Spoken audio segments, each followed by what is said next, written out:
salamat po sa pagsuporta. And of course, asap natin to every Sunday at it's showtime naman po, Monday to Saturday.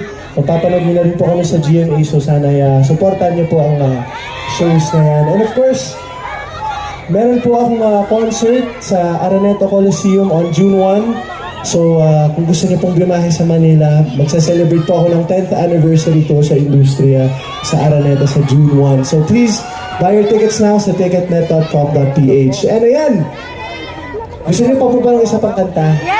Ayan, sige. So this song is a classic 90s hit na ginawan ko po ng revival for MMFF 2017. And I'm sure you guys know this. Sing along with me and dance along with me. And again, Trinidad Benguet, maraming salamat po for having me. Yeah.